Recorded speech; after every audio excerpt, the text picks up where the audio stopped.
Shalom Bapak Ibu yang dikasihi Tuhan. Renungan saya dengan judul Wanita Indah di Mata Tuhan. Saya ambil dari Amsal 31 ayat 10 sampai ayat yang ke-31.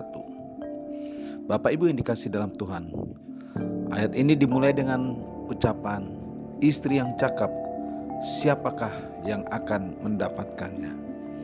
Bapak Ibu yang dikasihi Tuhan, bila kita mencari seorang mantu, tentu kita senang dapat mantu yang cantik.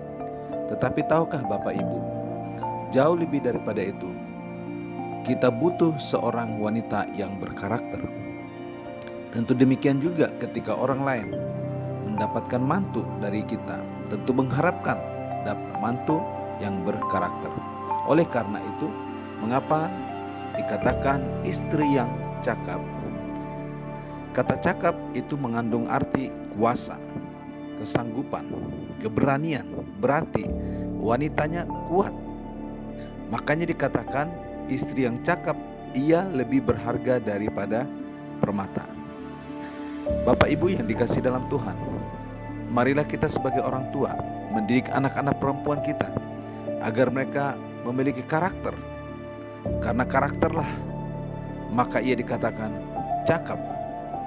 Nilainya dikatakan lebih berharga daripada permata. Berapa banyak kita mengutamakan kecantikan secara duniawi. Alkitab mengatakan dalam ayat yang ke-30,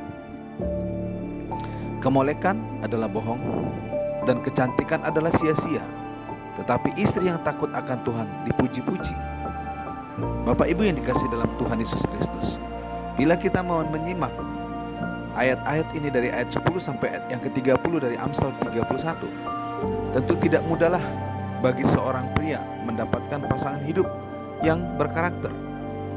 Dia butuh proses waktu, dan pria ini menemukan orang yang tepat. Oleh karena itu, apakah indikatornya dikatakan wanita itu berkarakter?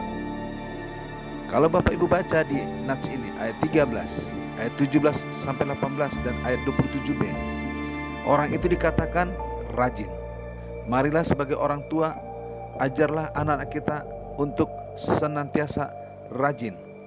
Jangan biarkan mereka hidup bermalas-malasan. Sekalipun mereka tinggal di kota metropolitan ini, tetapi rajin haruslah dibiasakan.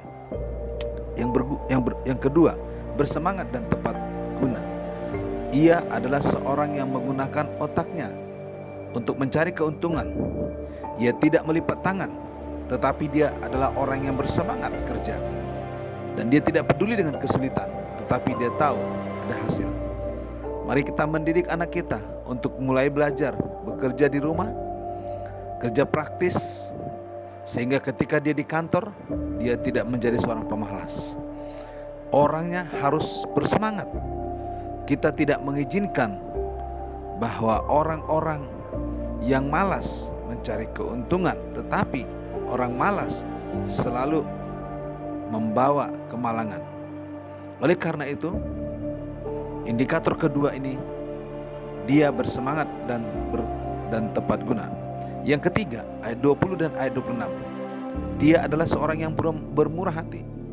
Bapak Ibu, ketika kita berbicara tentang orang memberi, seharusnya itu ada titik kekuatannya di wanita.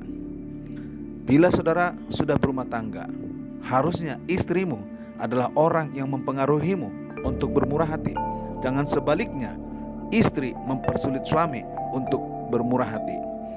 Kalau kita sudah membiasakan anak-anak kita bermurah hati, ketika dia berumah tangga, dia menjadi support yang luar biasa bagi suaminya. Dia menjadi orang yang tidak kikir. Dia menjadi orang yang sangat bermurah hati. Kalau dia menikah, kalau dia kikir, maka batu sandungan buat mertuanya. Tetapi kalau dia bermurah hati, menjadi kesenangan bagi mertua, kesenangan bagi keluarga. Ketika dia di gereja, menjadi kesenangan bagi gerejanya.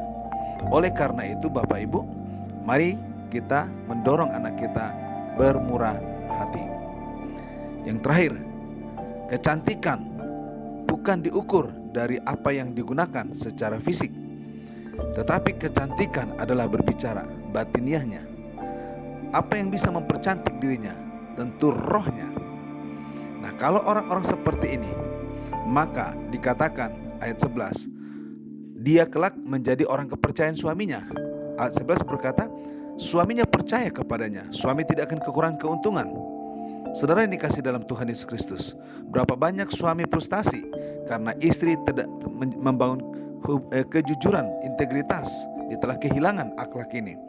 Tetapi kalau kita membina anak kita, dia dipercaya. Kedua, ia memenuhi keperluannya, ayat 12. Yang ketiga, ia mencari kebaikan, ayat 12. Yang keempat, ia menambah pengaruh bagi suaminya, sehingga suaminya menjadi orang yang terhormat. Bapak Ibu yang dikasih dalam Tuhan Yesus Kristus, marilah kita membina anak-anak kita menjadi wanita yang cakep, bukan wanita yang cantik secara fisik. Oleh karena itu, belum terlambat sekarang kita bangun keluarga kita awasi keluarga kita, anak-anak kita menjadi anak yang berkarakter. Tuhan Yesus memberkati. Amin.